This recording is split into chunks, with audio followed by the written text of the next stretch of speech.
오늘 함께 나눌 말씀의 제목은 복음만이 능력이 되는 교회입니다. 복음만이 능력이 되는 교회. 고린도 교회를 떠난 바울이 고린도 교회에 서신을 써서 보냈어요. 그게 바로 고린도 전서 후서이지요. 근데 왜 교회를 떠난 바울이 그러면 또 서신을 보냈을까? 그 이유는 고린도 교회 안에 문제가 있다라는 것과 관한 소식을 들었기 때문입니다. 그러니까 사도들이 예수님의 명령에 따라서 교회들을 세웠는데 이 교회들에도요 문제가 있었습니다. 보통 교회에 있는 문제를 두 가지로 분류할 수 있는데 첫 번째는 외부적인 문제입니다. 외부에서부터 예수 그리스도의 복음이 아닌 거짓 진리를 가지고 들어온 거짓 교사들로 말미암아서 교회가 혼란스러워졌습니다. 두 번째 문제는 내부적인 문제인데 가장 큰 것은 교회의 분열이지요. 그래서 바울은 고린도 교회에 편지하면서요 인사말이 끝나기 무섭게 교회의 분열을 강하게 지적합니다. 그래서 고린도전서 1장 10절 11절 말씀을 보면 형제들아 내가 우리 주 예수 그리스도의 이름으로 너희를 권하노니 모두가 같은 말을 하고 너희 가운데 분쟁이 없이 같은 마음과 같은 뜻으로 온전히 합하라. 내 형제들아 글로의 지편으로 너희에 대한 말이 내게 들리니 곧 너희 가운데 분쟁이 있다는 것이다. 너희 가운데 분쟁이 있다는 것이다. 11절에서 말하는 분쟁이라고 하는 단어의 뜻은 통으로 짠 옷과 같아야 할 공동체가, 하나여야 될 공동체가 여러 개로 찢겨져 있다. 이게 바로 분쟁이라는 단어의 의미입니다. 그러니까요, 이 고린도 교회는 예수 그리스도를 머리로 해서 하나의 몸, 하나의 공동체여야 하는데 무언가에 의해서 지금 여럿으로 나뉘고 분열되고 있어요. 그리고 오늘 12절에서 15절에 보면 바울은 이 고린도 교회의 분열의 모습을 아주 적나라하게 묘사하고 있습니다. 12절부터 15절 말씀을 보면 내가 이것을 말하거니와 너희가 각각 이르되 나는 바울에게, 나는 아볼로에게, 나는 게바에게, 나는 그리스도에게 속한 자라 한다는 것이니 그리스도께서 어찌 나뉘었느냐? 바울이 너희를 위하여 십자가에 못 박혔으며 바울의 이름으로 너희가 세례를 받았느냐? 나는 그리스보와 가이오 외에는 너희 중 아무에게도 내가 세례를 베풀지 아니한 것을 감사하노니 이는 아무도 나의 이름으로 세례를 받았다 말하지 못하게 하려 함이라. 고린도 교회의 분열의 시작은 누구에게 세례 받았느냐 여기서부터 시작을 합니다. 야, 나는 바울에게 세례 받았어. 나는 아볼로에게 세례 받았어. 나는 게바에게 세례 받았어. 내가 세례 받은 사람이 더 뛰어난 사람이야 라고 하면서 당을 지고 있어요. 그러면서 서로 싸우고 서로 자랑하며 시기하고 질투하고 있습니다. 고린도 교회 교회들은요 입으로는 예수 그리스도가 우리의 주인이십니다 라고 하며 살아가고 있는지 몰라도 그들의 삶은 여전히 세속적 가치에 집착하고 있고요. 예수가 주인이 아니라 누가 주인이야? 내가 주인 행세하면서 살아가고 있던 것입니다. 교회 성장학자 톰 레이너 목사님은요 죽은 교회를 부검하다라는 책에서 왜 교회들이 죽어가고 있는가 그 이유 중에 하나를 이렇게 설명합니다. 언제나 나 자신을 위한 성도들로 가득 찼기 때문이다. 성도들이 다 내 생각만 하는 성도들로 가득 차니까 교회가 죽어가고 있다. 그러면서 이렇게 진단하십니다. 우리는 그리스도의 몸의 지체들이다. 우리는 자신을 섬기기 위해서 존재하지 않는다. 우리는 몸 전체의 유익을 위해 존재한다. 죽어가는 교인들은 이 점을 이해하지 못한다. 그곳에서 대부분의 교인들은 자기의 욕구와 필요를 챙기기 위해 교회에 나온다. 교회가 죽음에 가까워질수록 자신들의 취향에 관한 그들의 주장과 요구는 점점 더 강해진다. 교회가 죽어가면 죽어갈수록 교인들이요 내 취향, 내가 원하는 것 이것을 요구하는 게 점점 강해져 간다. 그런 교회는 죽을 수밖에 없다라고 진단을 하십니다. 바울은 고린도 교회가 당을 짓고 분열하는 이유를요 교회 안에 너무 똑똑한 사람들이 많기 때문이다라고 그렇게 진단을 해요. 바울이 고린도 교회에 전한 복음은 무엇입니까?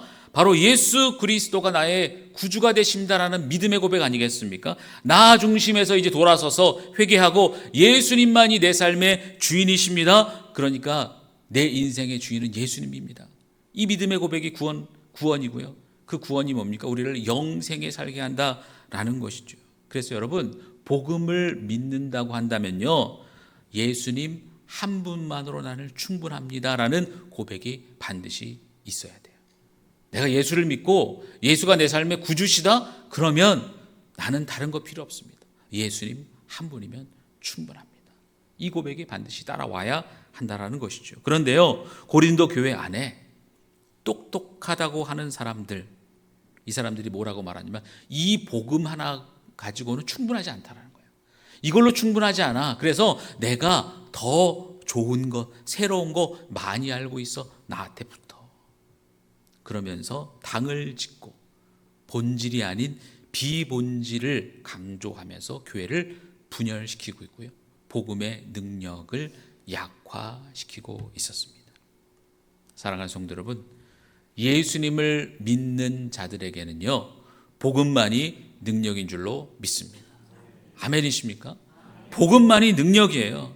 그런데 소위 똑똑하다고 하는 사람들, 세상에서 좀 잘 나간다고 하는 사람들이요, 복음만으로 충분하지 않아. 그러니까 세상의 것들을 자꾸 교회로 가지고 들어와서 교회 안에서 무언가 당을 짓고 자신들이 교회 안에서 높아지려고 하고, 그래서 교회를 분열시키고 교회를 약하게 만들고 있었습니다. 여러분, 그렇다면 우리 삶에서 복음만이 능력이 되기 위해서는 우리는 어떻게 살아가야 될까? 복음만 있으면 됩니다. 예수만 있으면 됩니다. 그렇게 능력 있게 살아가려면 우리가 어떻게 살아가야 될까요? 오늘은 그 은혜를 함께 나눠보려고 합니다. 우리 18절 말씀을 다시 한번 볼까요?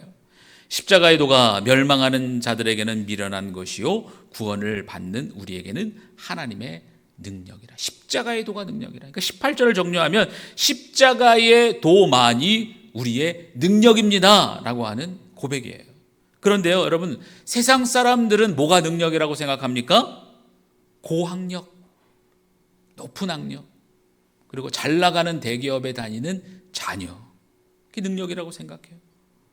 상한가를 치는 주식, 통장의 잔고, 이런 게 능력이다라고 생각을 합니다. 여러분, 그렇다면요, 만약에 학력도 별로 높지 않아요, 다른 사람들보다, 권력도 없어요, 재력도 없습니다. 그러면 그런 사람들은 능력이 없는 것입니까? 여러분, 바울 시대는 지금보다요 더 신분의 격차가 심했습니다. 노예가 있었어요. 노예제도. 노예가 있으면 누가 있어요? 주인이 있어요. 노예를 소유한 주인과 노예가 같이 살아가는 시대였습니다. 천민과 부자의 빈부격차가 지금보다 훨씬 심한 시대가 바울 시대입니다. 그런데 그런 가운데 바울이 뭐라고 말합니까? 이 모든 자들에게 공평하게 주어지는 하나님의 능력이 있다. 돈이 많고 적음, 신분의 차이, 이런 거 상관없이 모두에게 공평하게 선포되는 능력이 있어. 그게 뭡니까? 십자가의 도다. 십자가의 도는 모든 자들에게 능력이다라고 사도 바울이 고백하고 있습니다. 여러분, 그렇다면 십자가의 도라는 것이 무엇일까요? 십자가의 도란, 하나님께서 우리를 위해서 아들 예수 그리스도를 보내주셔서 우리를 대신해서 그 모든 죄를 짊어지심으로 말미암아 우리의 모든 죄의 문제를 용서하시고 해결해 주셨다. 그리고 그 예수님께서 죽으셨지만 사흘 만에 부활하심으로 말미암아 사망을 이기시고 그 승리를 우리에게도 주셨다. 여러분, 이게 십자가의 도고 복음입니다. 결국 예수님의 십자가와 부활만이 우리에게 생명을 줄 수 있습니다. 이게 바로 십자가의 도예요. 그래서 복음은 신분을 떠나서, 빈부의 차이를 떠나서 예수를 믿는 모든 자들에게 동일하게 주어지는 하나님의 능력이라는 것이죠. 그래서 우리가 하나님을 믿는다라고 하는 것은 그리스도의 십자가와 부활을 통해서 죽었던 내가 다시 살아나는 그 능력을 믿습니다 라고 하는 고백이 됩니다. 그런데요, 이 복음은 당시 지적이었고 문화의 중심이었던 도시인 고린도 사람들에게는 그렇게 매력 있는 메시지가 아니었어요. 오늘 성경에도 보면 유대인들은 표적을 구한다라고 말합니다. 유대인들은 눈으로 보는 현상에 관심이 있었어요. 그리고 헬라인들은요, 지혜를 찾는다라고 말합니다. 헬라인들은 이성적인 것으로, 이성으로 내가 이해되지 않으면 그것들을 받아들이려 하지 않았단 말이죠. 그래서 22절에 보면 바울이 복음은 유대인들에게는 꺼리끼는 것이요 헬라인들에게, 이방인들에게는 미련한 것이다. 유대인들에게는 꺼리끼는 것이고 헬라인들, 이방인들에게는 미련한 것으로 여겨졌다라는 것입니다. 그러니까 세상 사람들의 눈에는 이 복음, 예수가 십자가에 죽으셨고 부활하셨다고 하는 이 복음이 미련한 것처럼 느껴졌어요. 그리고 꺼리끼는 것으로 느껴졌어요. 하지만 바울은 그 앞에서 굴복하지 않고 끝까지 이 십자가의 도를 자랑스럽게 여기면서 십자가의 도를 사람들에게 선포하고 전했습니다. 바울이요, 아테네죠, 지금 아덴에서 아레오바고 언덕이라고 하는 곳, 그 사람들이 많이 거기서 토론하고 그렇게 열띤 논쟁을 벌였던 그 장소거든요. 철학자들이 모여서 거기서 사도 바울이 에피쿠로스 학파와 스토아 학파 철학자들에게 복음을 전하고 있었어요. 근데 그때 바울은요, 사실 바울 자체는 헬라 철학에 대해서 박식한 사람입니다. 그런데 바울은 자신이 아는 헬라 철학을 가지고 복음을 전하지 않았습니다. 바울은 그들에게 단순하고 어리석어 보일 수 있는 예수의 십자가와 부활을 전했어요. 사람들은 말했겠죠.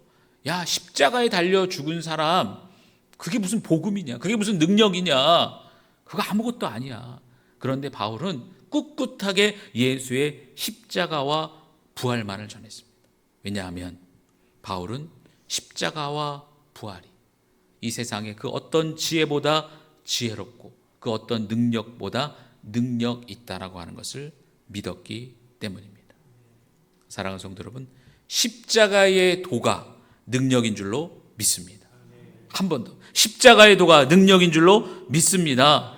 여러분, 그래서요, 십자가의 도가 능력이다라고 믿는 사람들은 우리가 매 순간 예수님의 주권이 우리의 삶 가운데 드러나도록 살아가야 되는 것이에요. 내가 십자가의 도가 능력이라고 믿는 사람들은요, 예수님이 내 삶의 주인이심을 실제로 고백하고 그렇게 살아가야 된다는 것이죠. 그런데 여전히 내가 중심이 되니까 뭐예요? 당을 짓고 있어요. 내 입맛에 맞는 사람들하고만 어울리고 있어요. 그리고 내가 하고 싶은 주장만 하면서 살아가고 있습니다. 그런데 십자가의 도가 능력인 사람들은 어떻게 살아갑니까? 나보다 남을 더 낮게 여긴다, 더 좋게 여긴다. 세상에서 볼 때는 미련해 보일지라도 굳건하게 예수 그리스도의 십자가와 부활만을 믿으며 그것을 전하는 사람, 이게 바로 십자가의 도를 믿는 사람들의 삶인 것입니다. 그래서요, 우리가 예수님을 주인으로 모시고 살아가는 성도의 삶이란 십자가와 부활만 전하는 것입니다. 세상에 이것이 미련하다라고 말하고 이해되지 않는다라고 말하고 한번 논리적으로 설명해 봐라 라고 말할지라도 그래도 우리는 끝까지 십자가의 도, 예수의 십자가와 부활, 이것만을 추구하며 날아갈 때 우리 성도들은, 또 우리 교회는 능력을 세상에 표현하며 살아가게 될 줄로 믿습니다. 그래서 톰 라이트 목사님이 이렇게 설명하십니다. 이 세상의 모든 영역에 예수의 주권이 나타나도록 노력하지 않으면서 복음을 선언하고 있다면 그것은 숨 쉬는 매 순간 스스로 모순된 존재로 사는 것과 같다. 예수님이 내 삶의 주인이심을 인정하지 않고 그렇게 살지 않는 사람들은 뭐예요? 그냥 당신의 매 순간이 모순된 삶이야. 입으로는 예수님이 주인이라고 말하지만 삶에서는 그렇게 살아가지 않는 사람들 다 모순이다, 그렇게 말하고 있는 것입니다. 사랑하는 성도 여러분, 복음과 예수님만 있다면 내가 알고 있던 것 모든 것들 다 배설물로 여긴다라고 말했던 바울의 이 고백이 우리의 고백이 되기를 소망합니다. 여러분, 그럴 때 우리가 이 세상에서요, 능력 있는 성도로 살아가는 것입니다. 대단한 게 없어요. 뭐 특별한 거 있는 것 같다? 있다? 뭐 거기 가면 특별한 게 있다? 다 이단입니다. 뭐예요? 십자가와 부활, 이것만 믿으면 우리가 능력 있는 삶, 우리 교회가 능력 있는 교회가 될 줄로 믿습니다. 그때 24절 말씀을 볼까요? 오직 부르심을 받은 자들에게는 유대인이나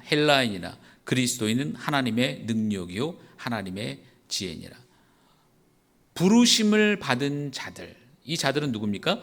예수를 구주로, 예수를 그리스도로 믿는 사람들, 성도들을 의미하는 것이죠.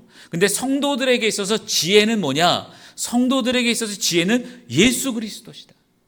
왜냐하면 예수님은 태초부터 계셨고 예수님은 변하지 아니하시는 분이에요. 그러니까 우리 성도들에게 있어서 지혜는 바로 예수 그리스도입니다. 그래서 성도는 세상의 흐름, 세상의 지혜를 쫓아가는 삶이 아니라 예수 그리스도만이 지혜이십니다라고 고백하며 예수님을 따라가는 삶, 이것이 바로 성도의 삶이 되어야 한다는 것이죠. 솔로몬 왕이 다윗을 이어서, 대를 이어서 왕이 되었습니다. 그때 하나님께서 솔로몬에게 물으세요. 내가 내게 무엇을 줄꼬? 내가 뭘 줄까? 너가 한번 구해봐라 라고 하나님이 솔로몬에게 말씀하시죠. 그러자 솔로몬이 이렇게 대답합니다. 열왕기상 3장 9절에 보면 누가 주의 이 많은 백성을 재판할 수 있사오리까? 듣는 마음을 종에게 주사 주의 백성을 재판하여 선악을 분별하게 하옵소서. 듣는 마음을 주옵소서. 이 듣는 마음이란 송사를 듣는 마음입니다. 그러니까 솔로몬 왕은 가장 천한 계급인 저 창녀의 그 소리까지도 들을 수 있는, 열악한 저 백성들의 소리까지 들을 수 있는 그런 마음을 저에게 주십시오 라고 솔로몬이 하나님께 구했어요. 이게 뭡니까? 이게 바로 지혜예요, 지혜. 하지만요, 백성들의 송사를 듣는 그 지혜만으로 지혜가 완성되지 않습니다. 그래서 열왕기상 3장 6절에 보면 솔로몬이 이르되 주의 종 내 아버지 다윗이 성실과 공의와 정직한 마음으로 주와 함께 주 앞에 행함으로. 그러니까 솔로몬의 아버지 다윗은 이스라엘의 가장 위대한 왕이잖아요. 근데 다윗은 3장 6절에 성실과 공의와 정직한 마음으로 늘 하나님 앞에 서 있던 사람이다. 그러니까 다윗의 판단의 기준은 뭐예요? 하나님이에요. 그러니까 다윗은 모든 것을 판단할 때 하나님께 기준을 맞추며 살아갔습니다. 그래서 이 송민원 교수님은요, 아버지 다윗의 지혜를 수직적인 지혜다라고 표현합니다. 그리고 솔로몬의 지혜는 수평적인 지혜다 이렇게 표현을 해요. 그래서 이렇게 말씀하십니다. 솔로몬의 기도는 하나님의 뜻을 아는 수직적 지혜에 더불어 백성들의 소리를 심장으로 들을 수 있는 수평적 지혜를 달라고 요청하는 기도입니다. 수직적인 지혜와 수평적인 지혜, 둘 중에 하나만으로는 온전한 지혜를 이룰 수 없습니다. 둘이 함께 있을 때 비로소 지혜가 완성된다. 수직적인 지혜와 수평적인 지혜가 같이 있을 때 진정한 지혜가 완성된다라고 설명을 하십니다. 사랑하는 성도 여러분, 결국 변하지 않고 영원하며 모두에게 적용될 수 있는 지혜는 바로 하나님으로부터 오는 지혜예요. 그게 누굽니까? 예수 그리스도. 그러니까 예수 그리스도를 믿고 그 예수 그리스도의 가르침대로 살아가는 게 바로 진정한 지혜다라는 것이에요. 여러분, 세상은요, 뭘 지혜라고 말합니까? 어디에 투자하면 많은 이익을 낼 수 있을까? 이게 지혜라고 말합니다. 어떻게 하면 노후를 잘 준비할 수 있을까? 이게 세상에서 말하는 지혜예요. 하지만 진정한 지혜는 뭡니까? 예수 그리스도를 믿는 것이 진정한 지혜인 줄로 믿습니다. 그런데 얘가 머리로만 예수님 믿는 게 아니라 내가 예수님을 믿는 그 지식과 함께 그것이 가슴으로 내려와서 나의 삶에서 그 가르침을 실제로 살아내는 것, 이것이 바로 진정한 지혜입니다. 사랑하는 성도 여러분, 우리 성도들, 교회가요, 예수님 외에 뭐가 더 필요하겠습니까? 예수님만 있으면 됩니다. 예수님 외에 뭐가 더 필요하겠어요? 내가 교회에서 인정받고 내가 교회에서 이름 좀 날리고 나를 따르는 무리들이 있고, 이게 뭐가 필요합니까?